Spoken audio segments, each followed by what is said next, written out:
Welcome back to Mexico News Network's Daily News, broadcasting from El Dorado Royal Spa Resort by Carisma.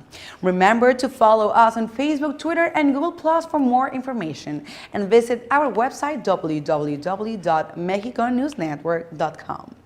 The National Museum of Anthropology in Mexico City is one of the most important institutions for its kind worldwide. It revealed a vast collection of archaeological pieces which date back to a period that covers several eras through time, going back at least 1,000 years before Christ, spanning across until reaching the 21st century, featuring remains of the past which tell the silent story of the region known as Mesoamerica. This region spreads through several countries in Latin America, from Mexico, Guatemala, El Salvador, Belize, Honduras, Nicaragua, and Costa Rica, where amazing cultures settled in order to build outstanding structure and leave behind colorful traditions, legends, and a wide array of unsolved mysteries. As proof of the above mentioned, we present 5 of the most prominent pieces which can be found in Mexico City at the National Museum of Anthropology, located in the Bosque de Chapultepec, which means Chapultepec Forest. The first one is the Mask of Pacal. This fabulous jade mask, ornamented with conches and stones, was found in 1952 in the archaeological site of Palenque in the state of Chiapas. The number 2 is the Obsidian Monkey Girl. The perfect form of this volcanic crystal-made piece makes it almost impossible to understand its careful and detailed carving using only rudimentary tools. The third one is the Bad God Mask. The Bad God Mask was related to death and to the underworld. The number 4 is the Chest of Gold. According to experts, this piece is called Chimali, which was some kind of indigenous warrior crest. And the number 5 is the Gold Tile. This piece was found in Mexico City's historic center and can be admired in the Mexica Hall near Moctezuma's headdress. Along the coast of the Gulf of Mexico and the Caribbean, one will come across impressive forts, giant walls rising above the waters of Mexico, made to protect the treasures of the New World. Dare to enjoy a trip to the past and discover the fascinating stories behind these forts in Mexico. Pirates' stories begin when Hernán Cortés sent to the Spanish monarchy proof of the great treasures hidden in the New World, which instantly made other kingdoms jealous and envious of those treasures. The most significant forts in Mexico are the San Juan de Ulúa Fort. The San Juan Ulúa Fort was the first to be constructed in the continent, built in a small island in front of Veracruz port. It has been the guardian of this city for more than 500 years. Campeche, the walled city. South of Veracruz, you will find Campeche, a walled town, a city that was constantly being subject of pirate attacks. This was the second port of the New Spain, where silver, gold, orchids, and palo de tinte, a plant used to make ink, was exported to Spain. San Felipe, Mayas, pirates, and conquest. The Mexican Caribbean was assaulted by pirates too. Along the coast of Quintana Roo, you will hear different stories about them, as Fermín Mundaca, a slave dealer that escaped from the British Marine and turned to Isla Mujeres into his hiding palace. The years of piracy, robbery, and assaults has left a mark in these towns, fantastic and mysterious buildings that you can visit. Dare to relive history and amaze yourself with the architecture and beauty of these stone giants. The south of Mexico is full of fantastic stories, legends, and myths. Will help shed light on the way the ancient Maya worldview. If you have visited the Yucatan Peninsula, Cancun, or the Riviera Maya, you may have heard of a certain poisonous tree and its benevolent counterpart, both of which grew in the jungles of southern Mexico. The following is a story of how these two plants got their names, Chachen and Chaca. Maya folklore has it that once upon a time there were two brothers, Kinich and Tisik, both the bravest of warriors, equal in strength but very different in their hearts.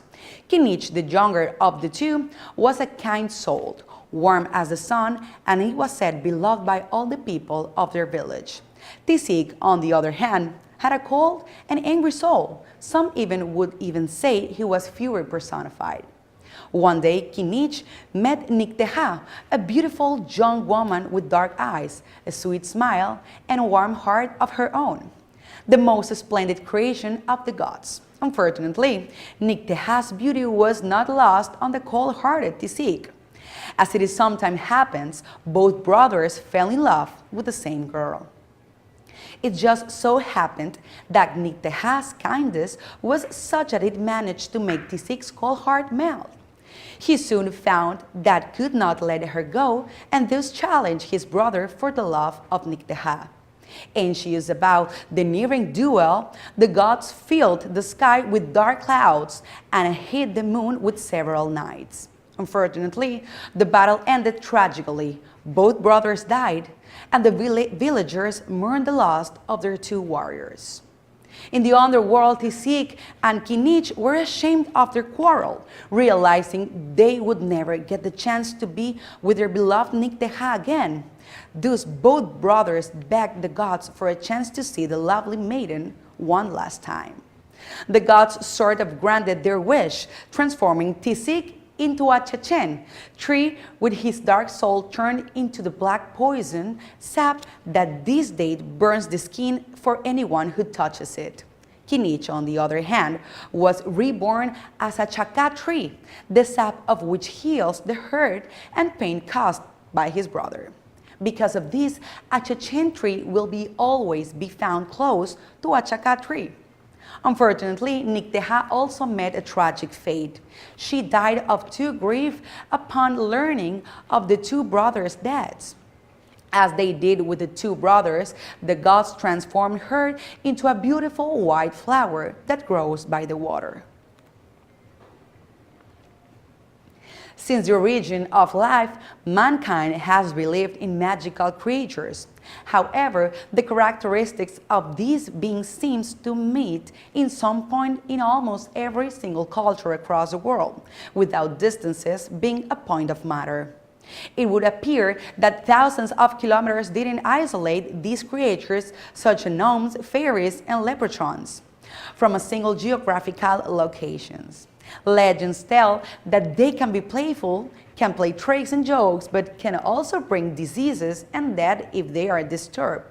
9,000 kilometers away from this land in Mexico, some similar creatures exist. Some of them are chaneques and aluches. Aluches are brought to the physical world by creating a little stone or clay figure, which isn't taller than a knee. People tell that these little creatures roam the jungles and plague cenotes, and many assure that they experience very close encounters with them. Also, some people blame aluches after Elton John's stage collapse just a few days before his concert in Chichen Itza archaeological site, mainly because the organizers didn't perform a ceremony asking them permission for the show, as they did for the previous concerts for Sarah Brightman and Luciano Pavarotti.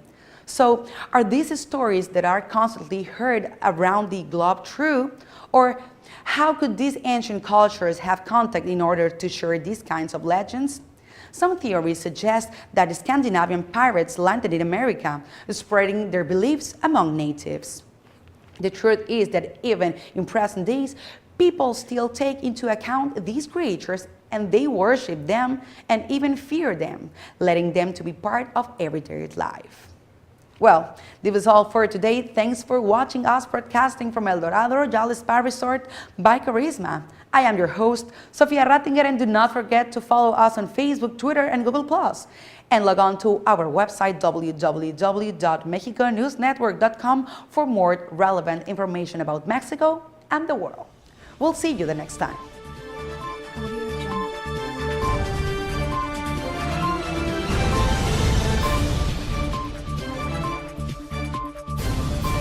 Audio Jungle.